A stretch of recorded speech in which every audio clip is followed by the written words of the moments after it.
ഷാഫി പറമ്പിലുമായി ബന്ധപ്പെട്ട ഒരു വിഷയത്തിലേക്കാണ് പോകുന്നത്. നമുക്കറിയാം വടകര എം പിയായ ഷാഫി പറമ്പിലായിരുന്നു ഈ തെരഞ്ഞെടുപ്പിൽ UDFിൻ്റെ സ്റ്റാർ ക്യാമ്പയിനർ. ഏകദേശം 80ഓളം മണ്ഡലങ്ങളിൽ അദ്ദേഹം പ്രചാരണത്തിനെത്തി എന്നാണ് റിപ്പോർട്ടുകൾ. എത്തിയിടങ്ങളിലൊക്കെ വലിയ രീതിയിൽ അദ്ദേഹത്തിന് ആളെ കൂട്ടാനും കഴിഞ്ഞിരുന്നു. തെരഞ്ഞെടുപ്പ് കഴിഞ്ഞു. ഇപ്പോൾ പല രീതിയിലുള്ള വിമർശനങ്ങൾ ഷാഫി പറമ്പിലിനെതിരെ വരികയാണ്. പ്രധാനമായും ഇടത് സൈബർ സഖാക്കളിൽ നിന്നാണ് അത്തരത്തിലുള്ള വിമർശനങ്ങൾ.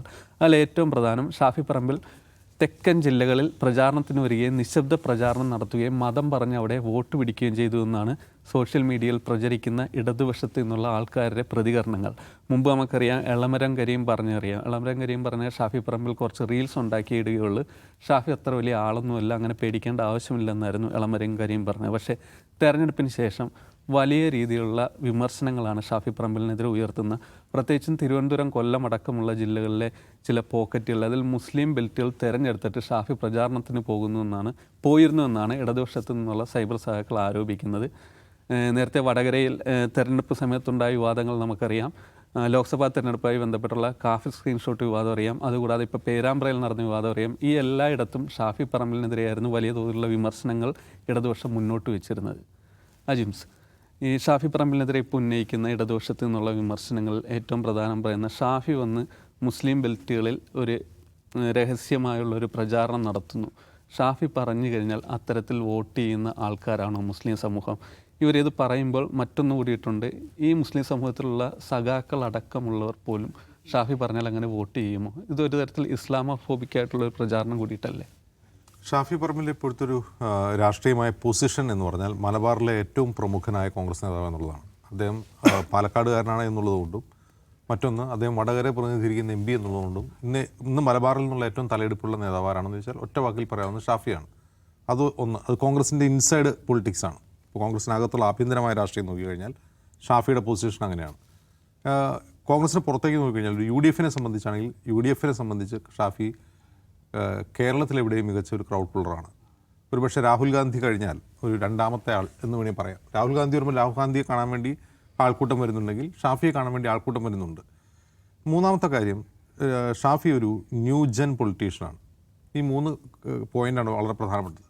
മൂന്നാമത്തെ പോയിന്റിലേക്ക് വന്നു കഴിഞ്ഞാൽ അദ്ദേഹം എങ്ങനെയാണ് ന്യൂ ജെൻ പൊളിറ്റീഷ്യൻ ആവുക എന്ന് പറഞ്ഞാൽ, നമ്മുടെ വോട്ടർമാരിൽ ഒരു പ്രധാനപ്പെട്ട പങ്ക് ആളുകൾ യുവാക്കളാണ്. വളരെ പ്രധാനപ്പെട്ടൊരു പങ്ക്. ഇപ്പോൾ നമ്മുടെ ഏജ് ഗ്രൂപ്പ് എടുത്ത് നോക്കിക്കഴിഞ്ഞാൽ ഒരു 30 വയസ്സ് മുതൽ 49 വയസ്സ് വരെയുള്ള ആളുകളാണ് നമ്മുടെ വോട്ടർമാരിലെ ഏജ് ഗ്രൂപ്പിൽ കൂടുതലുള്ളത്. അവരെയും സ്വാധീനിക്കാൻ കഴിവുള്ള ആളാണ് ഷാഫി. ഒരേ സമയം തന്നെ അവരെ സ്വാധീനിക്കാൻ കഴിയുന്നു. മറ്റൊന്ന്, ന്യൂ ജെൻ വോട്ടേഴ്സ് എന്ന് പറയുന്ന 18 വയസ്സിനും ഒരു 30 വയസ്സിനിടയിലുള്ള വോട്ടർമാർ, ഈ വോട്ടർമാർക്കിടയിൽ അസാധ്യമായ പെനിട്രേറ്റിംഗ് പവർ ഷാഫിക്കുണ്ട്. ആ പെനിട്രേറ്റിംഗ് പവർ എങ്ങനെയാണെന്ന് ചോദിച്ചാൽ, എങ്ങനെയാണ് അവരിലേക്ക് ചെല്ലേണ്ടത് എന്ന് ഷാഫിക്ക് അറിയാം. അത് റീൽസിലൂടെ മാത്രം സാധ്യമാവുന്നതല്ല. ഇപ്പോൾ റീൽസ് ചെയ്യുന്ന ഒരുപാട് രാഷ്ട്രീയക്കാരുണ്ടല്ലോ. ഇരുമുന്നണികളിലും റീൽസ് ചെയ്യുന്ന ധാരാളം രാഷ്ട്രീയക്കാരുണ്ട്. എന്നല്ല, രാഷ്ട്രീയക്കാർ മിക്കവരും റീൽസ് വളരെ പ്രധാനപ്പെട്ട ഒരു പ്രചാരണ ആയുധമാക്കി മാറ്റുന്നുണ്ട്. പക്ഷേ ഷാഫിയുടെ പ്രത്യേകത അതിൻ്റെ ന്യൂവാൻസാണ്. എങ്ങനെയാണ് ആ ഏജ് ഗ്രൂപ്പിലുള്ള ആളുകൾക്ക് ഇഷ്ടപ്പെടുക, ഒരു റീൽ ഇഷ്ടപ്പെടുക, അല്ലെങ്കിൽ ഒരു പ്രസംഗത്തിൻ്റെ ശകലം ഇഷ്ടപ്പെടുക, എന്ത് തരം ചേഷ്ടകളാണ്, മാനറിസങ്ങളാണ് ഈ പറയുന്ന ഏജ് ഗ്രൂപ്പിന് ഇഷ്ടപ്പെടുക, അതിനെ നമ്മൾ എന്തിനും ഒരു ഗഹനമായ രാഷ്ട്രീയ സബ്ജക്റ്റായിട്ട് ചർച്ച ചെയ്യേണ്ട ആവശ്യമേ ഇല്ല. അതൊരു കൃത്യമായ ഒരു മാസ് കമ്മ്യൂണിക്കേഷൻ സ്ട്രാറ്റജിയായിട്ട് എടുത്താൽ മതി. അങ്ങനെയാണ് ഷാഫി അവരിലേക്ക് എത്തിപ്പെടുന്നത്. ഷാഫി വളരെ ആഴത്തിലുള്ള രാഷ്ട്രീയ സൈദ്ധാന്തികമായ പ്രസംഗങ്ങളൊന്നും നടത്തുന്നില്ല. വളരെ സാധാരണക്കാർക്ക് മനസ്സിലാവുന്ന, ഇമോഷണലി ആളുകൾ ടച്ച് ചെയ്യുന്ന പ്രസംഗങ്ങളാണ് അദ്ദേഹം നടത്തുന്നത്. ഇപ്പോൾ ഷാഫിയുടെ ഏറ്റവും വൈറലായിട്ടുള്ളൊരു പ്രസംഗം വടകരയിൽ വടകരയിലെ ടീച്ചറമ്മ ആരാണ് എന്ന് പറഞ്ഞിട്ടുള്ള പ്രസംഗമാണ്. വൻ വൈറലായ ഒരു പ്രസംഗമായിരുന്നു. അപ്പോൾ വടകരയിലെ യഥാർത്ഥ ടീച്ചറമ്മ TP ചന്ദ്രശേഖരൻ്റെ അമ്മയാണ് എന്ന് പറഞ്ഞുകൊണ്ടുള്ള പ്രസംഗമാണ്. വളരെ സാധാരണക്കാരായ സ്ത്രീകളെയും യുവാക്കളെയും ഒക്കെ സാധാരണക്കാരെ ടച്ച് ചെയ്യുന്ന ഒരു പ്രസംഗമാണത്. അതിന് കനപ്പെട്ട രാഷ്ട്രീയമുണ്ടോ എന്ന് ചോദിച്ചാൽ അതിൽ വേറെ തരം രാഷ്ട്രീയമുണ്ട്, സട്ടിലായിട്ടുള്ള രാഷ്ട്രീയമുണ്ട് പറയുന്നതിൽ. പക്ഷേ സാധാരണക്കാരായിട്ട് കമ്മ്യൂണിക്കേറ്റ് ചെയ്യാൻ അറിയുന്ന ഒരാളാണ് ഷാഫി. ഇതാണ് ഷാഫിയെക്കുറിച്ചുള്ള ഒരു അനലിസിസ് എന്ന് പറയാവുന്നത്. ഇനി ഷാഫി ഒരു മുസ്ലിം ലീഡറാണോ? അയാൾ വർഗീയത പറഞ്ഞാണോ വോട്ട് നേടുന്നത്? അയാൾ ഓൺ ഗ്രൗണ്ടിൽ വർഗീയത പറയുന്നുണ്ടോ? ഇതാണുള്ളൊരു ഒരു പ്രശ്നം, തർക്കപ്രശ്നം അതാണല്ലോ. യഥാർത്ഥത്തിൽ ഷാഫി പാലക്കാട് പോലൊരു മണ്ഡലത്തിൽ, പാലക്കാട്ട് ബഹുഭൂരിഭാഗം വോട്ടും ഭൂരിപക്ഷ സമുദായത്തിൻ്റെതാണ്. മുസ്ലിം വോട്ട് എന്ന് പറഞ്ഞാൽ വളരെ മൈനോറിറ്റി വോട്ടാണ്. പക്ഷേ അതും നിർണായകമായ വോട്ട് തന്നെയാണ്. അങ്ങനെ ഒരു മണ്ഡലത്തിൽ തുടർച്ചയായി 3 തവണ ജയിച്ചു വരാൻ കെൽപ്പുള്ള ഒരാളാണ്. അതിനർത്ഥം അവിടുത്തെ മജോറിറ്റി വോട്ട് ബാങ്കിൽ ഷാഫിക്ക് സ്വാധീനമുള്ളതുകൊണ്ടാണ് ജയിക്കാൻ കഴിയുന്നത്, അല്ലേ? മജോറിറ്റി വോട്ട് ബാങ്കിൽ ഷാഫിക്ക് സ്വാധീനമുണ്ട്. അപ്പോൾ ഷാഫി ഞാൻ പാലക്കാട് ജോലി ചെയ്തപ്പോൾ എനിക്ക് മനസ്സിലായാലും ഷാഫി സ്വയം അവിടെ പൊസിഷൻ ചെയ്യുന്നത് ഒരു സെക്യുലർ പൊളിറ്റീഷ്യനായിട്ടാണ്. അത് ഒരു തരത്തിലും ഏതെങ്കിലും മതവുമായി ബന്ധപ്പെട്ട ഒരു ഐഡൻറ്റിറ്റി, അത് മുസ്ലിം ഐഡൻറ്റിറ്റി മാത്രമല്ല, ഒരു മതവും സമുദായമോ ആയിട്ടുള്ളൊരു ഐഡൻറ്റിറ്റി തൻ്റെ മേൽ പതിയാൻ അദ്ദേഹം ഇഷ്ടപ്പെടുന്നേയില്ല. അത്തരം എഴുതി വെച്ചിട്ടുണ്ടെങ്കിൽ പോലും അവിടെ നിന്ന് ഓടി രക്ഷപ്പെടുന്ന ഒരാളായിട്ടാണ് എനിക്ക് ഫീൽ ചെയ്തിട്ടുള്ളത്. അപ്പോൾ ഒരു സെക്യുലർ പൊളിറ്റീഷ്യൻ എങ്ങനെയാവണം എന്നുള്ളത് ഷാഫി സ്വയം എടുത്തണിയുകയാണ്. എന്ന് കരുതി സെക്യുലർ ആവുക എന്ന് പറഞ്ഞാൽ ഏതെങ്കിലും മതവിഭാഗത്തോടോ സമുദായത്തോടോ അദ്ദേഹം ഒരു അകൽച്ച പാലിക്കുകയോ അല്ലെങ്കിൽ എന്തെങ്കിലും വിരോധം കൊണ്ടുനടക്കുകയോ ചെയ്യുന്നില്ല. പക്ഷേ തൻ്റെ മേൽ ഏതെങ്കിലും മതത്തിൻ്റെയോ സമുദായത്തിൻ്റെയോ ഒരു ഐഡൻറ്റിറ്റി വരാൻ ഷാഫി ഇഷ്ടപ്പെടുന്നില്ല എന്നാണ് നമുക്ക് മനസ്സിലാവുക. അപ്പോൾ അങ്ങനെയാണോ ചെയ്യേണ്ടത്? ഇപ്പോൾ വടകരയിൽ നിന്നുള്ള MP ആണ്, പാർലമെൻറ്റിലെ MP ആണ്. അപ്പോൾ ഇന്ത്യയിൽ അദ്ദേഹം ഒരു മുസ്ലിം സമുദായാംഗമായിരിക്കെ ഇന്ത്യയിൽ മുസ്ലിം സമൂഹം നേരിടുന്ന പ്രശ്നങ്ങൾ അത് പാർലമെൻറ്റിൽ ഉന്നയിക്കാനുള്ള ബാധ്യത ഷാഫി പറമ്പിലില്ലേ എന്നൊരു ചോദ്യം പ്രസക്തമാണ്. മികച്ച ഒരു ഒറേറ്റർ എന്ന നിലയിൽ, നന്നായിട്ട് ഇംഗ്ലീഷിൽ പ്രസംഗിക്കുന്ന ഒരാളെന്ന നിലയിൽ അത് പറയാൻ കഴിയുന്ന ഒരാളാണ്. അങ്ങനെ പറയുന്ന മുസ്ലിം കമ്മ്യൂണിറ്റിയിൽപ്പെട്ട കോൺഗ്രസ്സുകാരായ ഇപ്പോൾ ഇമ്രാൻ പ്രതാപ് ഘഡിയെ പോലുള്ള MP മാരുണ്ട്. അതുപോലെയല്ല ഷാഫി ഉയർത്തുന്നത് ഏതെങ്കിലും കമ്മ്യൂണിറ്റി, ഇപ്പോൾ ഒരു മൈനോറിറ്റി പൊളിറ്റിക്സ് ഒന്നും പാർലമെൻറ്റിൽ പറയുന്നില്ല. ഷാഫി പാർലമെൻറ്റിൽ നടത്തിയിട്ടുള്ള മികച്ച പ്രസംഗങ്ങളൊന്നും എനിക്ക് തോന്നുന്നു പ്രവാസികളുടെ എയർഫെയറുമായി ബന്ധപ്പെട്ടാണ്. അങ്ങനെയുള്ള കാര്യങ്ങളാണ്, അതായത് ജനകീയമായ പ്രശ്നങ്ങളാണ് അയാൾ ഉയർത്തുന്നത്. അപ്പോൾ അങ്ങനെയാണോ ചെയ്യേണ്ടത്? അല്ല, ഷാഫി കുറേ കൂടി വേറെ രീതിയിൽ മൈനോറിറ്റി പൊളിറ്റിക്സ് പറയണമെന്ന് പറയാൻ പറ്റുമോ? അങ്ങനെ പറയാൻ പറ്റില്ല. കാരണം ഷാഫി ഒരു കോൺഗ്രസ്സുകാരനാണ്, കോൺഗ്രസിൻ്റെ രാഷ്ട്രീയമാണ് അയാൾ ഉയർത്തിപ്പിടിക്കുക. അതേസമയം ഒരു ഐഡൻറ്റിറ്റി പൊളിറ്റിക്സ് ഉയർത്തിപ്പിടിക്കുന്ന ഒരു പാർട്ടിയുടെ നേതാവാണെങ്കിൽ ഷാഫിയോട് നിങ്ങൾ എന്താണത് പറയാത്തതെന്ന് പുറത്തുനിന്നുള്ള വിമർശനം സാധുവാണ്. ഈ കോൺഗ്രസ് എന്താണോ ഉദ്ദേശിക്കുന്നത് അതാണ് അയാൾ ചെയ്യുന്നതെന്നാണ് നമുക്ക് അതിൽ നിന്ന് മനസ്സിലാവുക. അപ്പോൾ ഷാഫി വർഗീയത പറയുന്നു എന്നുള്ള ആരോപണം വിശ്വസനീയമല്ല. കാരണം ഷാഫി സ്വയം തന്നെ അങ്ങനെയല്ല. ഷാഫി വർഗീയവാദിയാവാൻ വേണമെങ്കിൽ ഷാഫിക്ക് അങ്ങനെ ആവുമല്ലോ. വേണമെങ്കിൽ ഷാഫിക്ക് മുസ്ലിം പൊളിറ്റിക്സ് പറയാം, അത് നന്നായിട്ട് പറയാൻ കഴിയുന്ന ഒരാളാണ്, അങ്ങനെ പറയാം. പക്ഷേ അങ്ങനെ പറയാത്ത ഒരാളെ പറ്റി അയാൾ വർഗീയത പറഞ്ഞ് വോട്ട് പിടിക്കുന്നു എന്നുള്ള വാദം ആളുകൾ വിശ്വസിക്കില്ല, ഒന്ന് പൊതുവെ. മറ്റൊന്ന്, ഞാനിന്ന് വായിച്ചൊരു പോസ്റ്റ്, ആരെഴുതിയതെന്ന് എനിക്കറിയില്ല. ഒരു പോസ്റ്റിൽ ഇങ്ങനെ പറയുന്നു, ഷാഫി തെക്കൻ കേരളത്തിൽ ഈ തെരഞ്ഞെടുപ്പ് കാലത്ത് തെക്കൻ കേരളത്തിലെ വിവിധ മണ്ഡലങ്ങളിൽ മുസ്ലിം പോക്കറ്റുകളിൽ പോയി പ്രകടനം നടത്തിയെന്നാണ്. അപ്പോൾ അദ്ദേഹത്തിൻ്റെ റാലികളിൽ ഞാൻ കണ്ടതൊന്ന് വാമനപുരമാണ്, ഒന്ന് എൻ്റെ തന്നെ ജന്മനാടായ കോതമംഗലത്താണ് അയാൾ ഒരു പ്രകടനം നടത്തിയത്. അത് കോതമംഗലം എന്ന് പറഞ്ഞൊരു മുസ്ലിം പോക്കറ്റേ അല്ല ആക്ച്വലി. അപ്പോൾ അതെങ്ങനെയാണ് അങ്ങനെ ഒരു വാദം ഉയർന്നു വരുന്നത് എനിക്ക് മനസ്സിലാവുന്നില്ല. ഒന്നത് വിശ്വസനീയമല്ല, വോട്ടർമാർ തന്നെ വിശ്വസിക്കില്ല. ഷാഫിയുടെ ഏറ്റവും വലിയ USP അയാളെ തന്നെ സെല്ല് ചെയ്യുന്നത് ഒരു ചെറുപ്പക്കാർക്ക് സ്വീകാരനായ ഒരു രാഷ്ട്രീയ നേതാവ് എന്ന നിലയിലാണ്, കോൺഗ്രസിൻ്റെ ഏറ്റവും മികച്ച ക്രൗഡ് പുള്ളർ എന്ന നിലയിലാണ്, എല്ലാവർക്കും സ്വീകാരനായ നേതാവ് എന്ന നിലയിലാണ്. ഞാൻ മുമ്പ് അത് പറഞ്ഞിട്ടുണ്ട്. ഷാഫി അത് കോപ്പി ചെയ്യുന്നത് ഉമ്മൻചാണ്ടിയിൽ നിന്നാണ്. ഉമ്മൻചാണ്ടി എങ്ങനെയാണോ ജനങ്ങളെ ആകർഷിച്ചിരുന്നത് ആ ശൈലിയിൽ ആളോട് സൗമ്യമായി പെരുമാറുക, ചിരിക്കുക, പുഞ്ചിരിക്കുക, ഇതൊക്കെ വേണമെങ്കിൽ ഒരു ലെഫ്റ്റ് പെർസ്പെക്റ്റീവിൽ നിന്നിട്ട് ഒരു സതീശൻ കഞ്ഞിക്കുഴി നിസമാണ് എന്നൊക്കെ പറഞ്ഞ് വിമർശിക്കാം. വെളുക്കെ ചിരിക്കുക, നല്ല വസ്ത്രം ധരിക്കുക, കൈവീശി കാണിക്കുക, ഡ്രാമ കളിക്കുക, ഇങ്ങനെ ആളുകളെ ആകർഷിക്കുക, അങ്ങനെയൊക്കെ പറയാം. രാഷ്ട്രീയം പറയാതെ ഇങ്ങനെ ആളുകളെ ആകർഷിക്കുക, അതൊക്കെ പറയാം. പക്ഷേ വാസ്തവം ഇതാണ്, ഷാഫി സ്വയം പ്രതിഷ്ഠിക്കുന്ന ഒരു സെക്യുലർ പൊസിഷനിലാണ്. മറ്റൊന്ന്, ഷാഫിക്ക് അസാധ്യമായ പെനിട്രേറ്റിംഗ് പവറുണ്ട് ജനങ്ങളിലേക്ക് ഇറങ്ങിച്ചെല്ലാൻ. പ്രത്യേകിച്ചും വടകര കേന്ദ്രീകരിച്ചുള്ള അദ്ദേഹത്തിൻ്റെ പ്രവർത്തനം, വടകര MP എന്ന നിലയിൽ അദ്ദേഹത്തിൻ്റെ പ്രവർത്തനം ഈ പറയുന്നത് പോലെ ഇടത് വോട്ടർമാരിലേക്ക് കൂടി പെനിട്രേറ്റ് ചെയ്യുന്നു എന്നുള്ളതാണ് LDFനെ, വിശിഷ്യ CPM-നെ ആശങ്കപ്പെടുത്തുന്നത്. പ്രത്യേകിച്ചും സ്ത്രീ വോട്ടർമാരിലേക്ക് പെനിട്രേറ്റ് ചെയ്യാൻ കഴിവുള്ള ഒരാളാണ്. അതുകൊണ്ട് നിങ്ങൾ ശ്രദ്ധിക്കുക, രാഹുൽ മാങ്കൂട്ടത്തിനെതിരായിട്ടുള്ള വിവാദങ്ങൾ ഉയർന്നു വന്നപ്പോൾ രാഹുലിനേക്കാൾ കൂടുതൽ ആക്രമിക്കപ്പെട്ടത് ഷാഫിയാണ്. രാഹുൽ പഠിച്ച സ്കൂളിലെ ഹെഡ് മാസ്റ്ററാണ് ഷാഫി എന്ന് വിശേഷിപ്പിക്കുന്നു. രാഹുൽ ചെയ്ത എല്ലാ കാര്യങ്ങളും ഷാഫിക്ക് അറിയാമായിരുന്നു എന്ന് പറയുന്നു. ഷാഫിയുടെ സംരക്ഷണയിലാണ് രാഹുൽ മാങ്കൂട്ടത്തിൽ നിന്ന് പ്രചരിപ്പിക്കുന്നു. അങ്ങനെ രാഹുലിനെ ആക്രമിക്കുന്നതിനേക്കാൾ കൂടുതൽ ഷാഫി ആക്രമിക്കുന്നത് ഷാഫിയെ ഡീമോറലൈസ് ചെയ്യുക എന്നുള്ള ലക്ഷ്യം വെച്ചാണ്. അത് അത്ര വിജയിച്ചിട്ടില്ല എങ്കിൽ പോലും ഷാഫിയാണ് യഥാർത്ഥത്തിൽ ലക്ഷ്യം. ഷാഫിക്കെതിരായിട്ടുള്ള ആയുധം തിരിച്ചു വയ്ക്കുന്നതിൻ്റെ കാരണം തന്നെ ഈ ഷാഫിയുടെ പെനിട്രേറ്റിംഗ് പവറാണ്. ആളുകളിലേക്ക് ഇറങ്ങിച്ചെല്ലാനുള്ള പെനിട്രേറ്റിംഗ് പവറാണ് യഥാർത്ഥത്തിൽ CPM-ന് ഭയപ്പെടുന്നത്. അതല്ലാതെ ഷാഫി വർഗീയത പറഞ്ഞ് വോട്ട് നേടി എന്നതിന് അതൊരു തെളിവില്ലാത്ത ആരോപണം മാത്രമാണ്. അങ്ങനെ ചെയ്യുന്ന ഒരാളെ അല്ല, ഇനി അങ്ങനെ ചെയ്യുമെന്ന് പ്രതീക്ഷിക്കുക. ഇപ്പോൾ കോൺഗ്രസ്സുകാർ അങ്ങനെ ചെയ്യാത്ത ആൾക്കാരാണെന്ന് നമുക്ക് വിശ്വസിക്കാൻ പറ്റില്ല. അങ്ങനെ ചെയ്യുമെന്ന് വിശ്വസിച്ചാൽ പോലും അങ്ങനെ ചെയ്യാൻ സ്വയം ഇഷ്ടപ്പെടാത്ത, അത് തൻ്റെ തന്നെ പൊളിറ്റിക്കൽ കരിയറിനെ, ഭാവിയെ നശിപ്പിക്കുമെന്ന് കരുതുന്ന, ആത്മാർത്ഥമായി വിശ്വസിക്കുന്ന ഒരാളാണ് ഷാഫി എന്നാണ് അനുഭവം.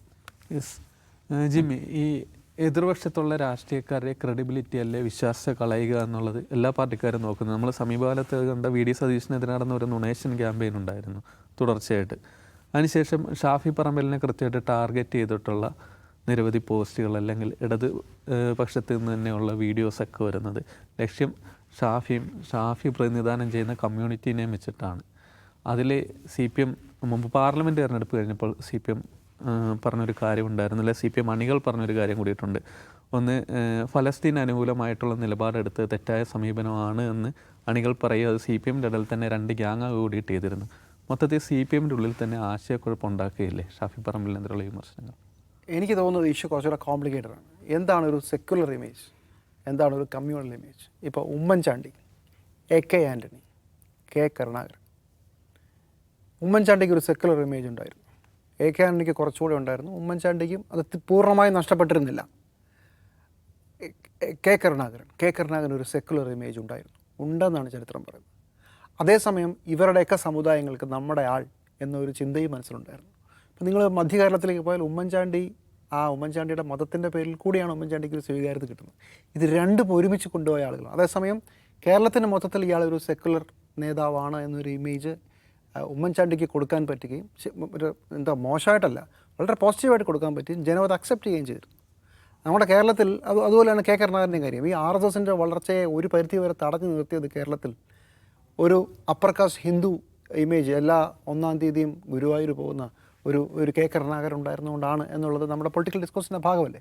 അപ്പോൾ ഒരേ സമയം ഹിന്ദുവും ഒരേ സമയം സെക്കുലറുമാകുന്ന ഒരു കളി, ഒരേ സമയം ക്രിസ്ത്യാനിയും ഒരേ സമയം സെക്കുലറാകുന്ന ഒരു കളി ഇതിന് മുമ്പ് കോൺഗ്രസ് പൊളിറ്റിക്സിൽ 2 സ്റ്റാൾവേർഡ്സ് നടത്തിയിട്ടുണ്ട്. അവരാരും വർഗീയത പറഞ്ഞു അല്ല വോട്ട്.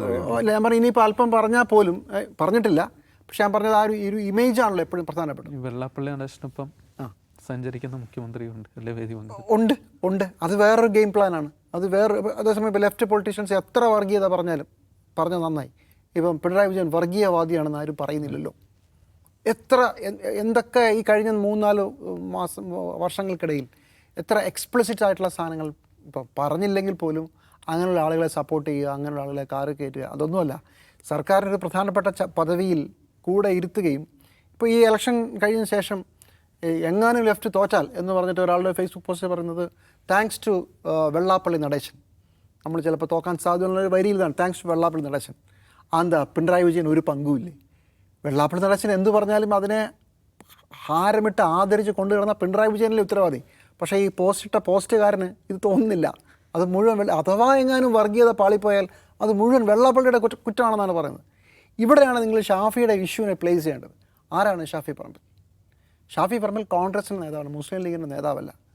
കേരളത്തിൽ അങ്ങനെ ഒരു മുസ്ലിം നേതാവ് കോൺഗ്രസിൽ നിങ്ങൾ ഇത്ര വലിയൊരു ജനപ്രീതിയോടെ ഉയർന്നു വരുന്നത് നിങ്ങൾ എന്തെങ്കിലും കണ്ടിട്ടുണ്ടോ? നെവർ. ആര്യാടനൊക്കെയാണ് നമുക്ക് കേൾക്കാമെന്ന് വെച്ചാൽ അതൊന്നും ഒരു പാൻ കേരള പൊളിറ്റീഷ്യനല്ല.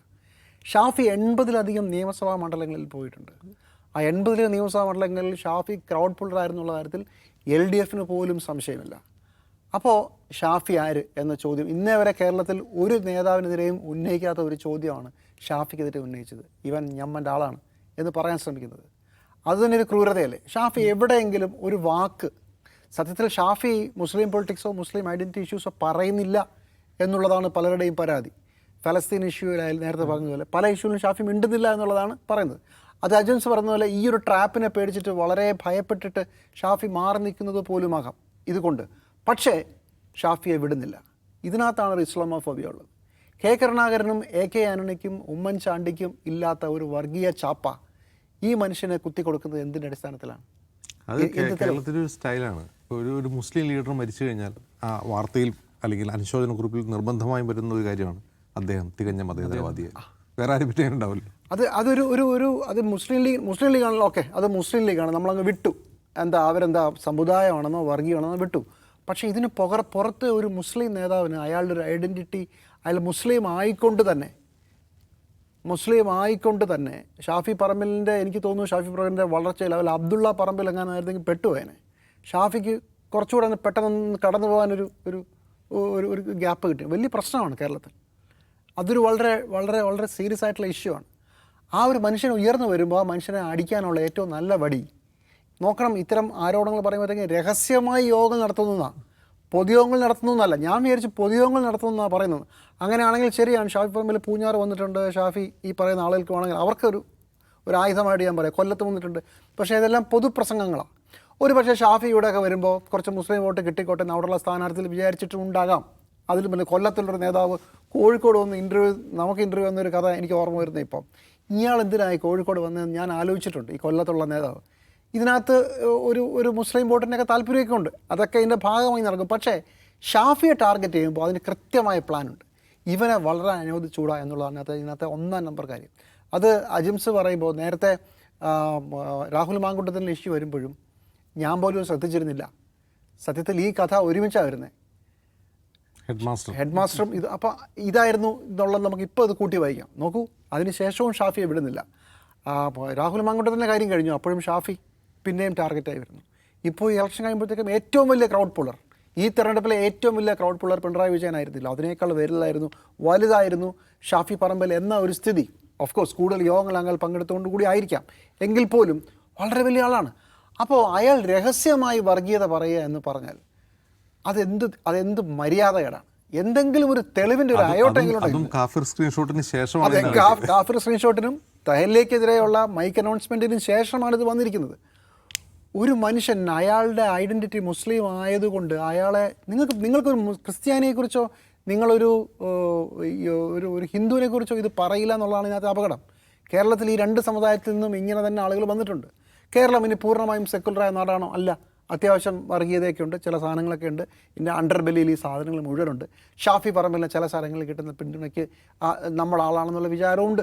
അത് കരുണാകരനും അതുപോലെ തന്നെ ഉമ്മൻചാണ്ടിക്കും എ.കെ.ആന്റണി പരസ്യമായി സഭകളെയൊക്കെ തെറി പറയുന്ന ആളാണ്. ഉമ്മൻചാണ്ടി അങ്ങനല്ല, വളരെ അടുത്ത ബന്ധം സൂക്ഷിക്കുന്ന ആളാണ്. അപ്പോൾ അവർക്കൊന്നും കൊടുക്കാത്തത് എന്താ? അവരെല്ലാം ഇത് ഓക്കെ ആയിരിക്കും. ഈ മനുഷ്യൻ എന്തോ കുഴപ്പമാണ്. ഇനി അഥവാ കുഴപ്പമുണ്ടെങ്കിൽ തെളിവ് വരണം. ആദ്യം ഒരു വരി, ഒരു വാക്ക്, എവിടെയെങ്കിലും പ്രശ്നമുണ്ടോ എന്ന് പറഞ്ഞിട്ട് ഈ പറയുന്നതിൽ ഒരു മര്യാദ ഉണ്ട്. അല്ലെങ്കിൽ നല്ല ഒന്നാന്തരം അസൂയാണ്, അസൂയപ്പെട്ടുകൊണ്ടിരിക്കുകയുള്ളൂ എന്ന് മാത്രമേ നമുക്ക് പറയാനുള്ളൂ. യെസ്, ഷാഫി പറമ്പലിനെതിരെ അല്ലെ അദ്ദേഹം പ്രതിനിധാനം ചെയ്യുന്ന രാഷ്ട്രീയത്തിനെതിരെ വലിയ രീതിയിലുള്ള വിമർശനങ്ങൾ നമുക്ക് എല്ലാവർക്കും ഉണ്ടാകും. പക്ഷേ ഈ ഷാഫി വർഗീയത പറയുന്നു എന്ന് ആരോപിക്കുന്നവർ അതിനുള്ള തെളിവ് മുന്നോട്ട് വെക്കണം എന്നാണ് നമുക്കും പറയാനുള്ളത്.